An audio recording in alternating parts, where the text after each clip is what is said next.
Raji, Book 3, Dirakawa, written by Charley Brindley, narrated by Kim Summers, published by TekTime. Chapter 1, Raji. In the fall of 1932, Fuse and I walked through the near-deserted campus of Theodore Roosevelt University in Richmond, Virginia. We were third-year students in the medical school, and would have been at the top of our class had there been a class. 2 days earlier, the two of us sat in the rigid wooden chairs in front of Dr. Octavia Pompey's desk.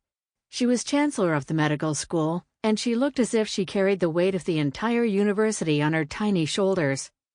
Her beautiful red hair was thinning, and during the past 2 years, streaks of gray had crept into the curls from her temples. Dark circles saddened her eyes. Dr. Pompey took a deep breath and let out a sigh. "Raji, Fuse, I have some bad news." Fuse and I glanced at each other. We knew the university was in dire financial straits, just as all the schools were. Faculty and students had been drifting away ever since the crash of 1929. "We're closing the medical school," Dr. Pompey said. "Oh no," I said. "Why?" She toyed with a yellow pencil for a moment. "We've lost 70% of our funding, and enrollment for next semester is next to nothing." Fuse was quiet, but I knew he was in shock just as I was. We had talked about this very event over the past semester, but I don't think we really believed it would happen. No one spoke for a while. "Dr. Pompey," Fuse finally said, "what will you do?" My old pal Fuse, always thinking of others first. "Strangely enough," she said, "I'm going back to school." "That's wonderful, Dr. Pompey," I said. "Where will you go?" "Cornell University. I'm going to study orthopedics." She looked through some papers on her desk. "I've prepared a list of 10 schools where I want you both to apply. I've mailed letters of recommendation along with your transcripts to all of them. I have no idea what the scholarship situation is, but you have to try." "Dr. Pompey," Fuse said, "I don't think—" He paused to look at me. "I don't think any of them have money for scholarships." "You don't know that. If none of these 10 will take you in, then we'll find 10 more.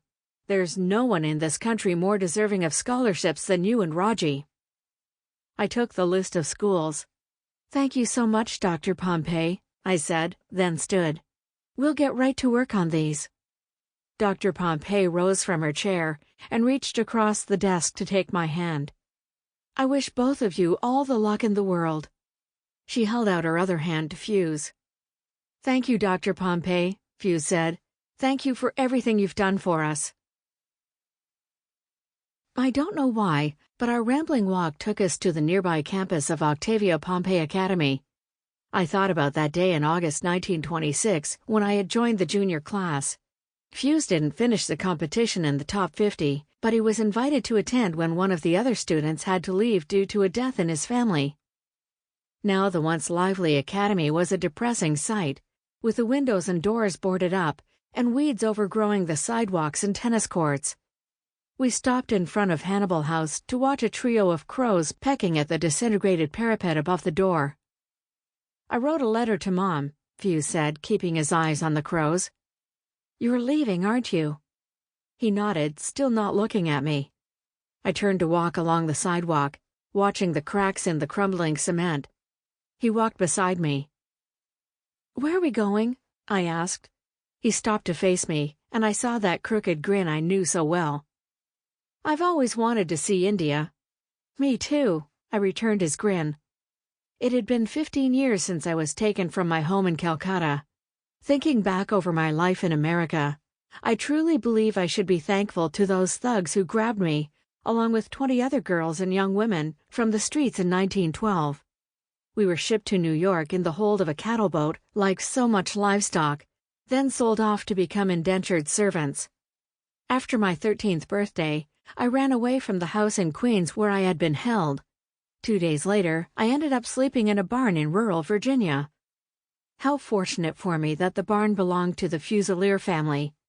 Fuse, who was a boy of 14 at the time, discovered me the next morning.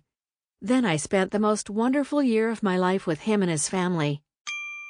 Sample complete. Ready to continue?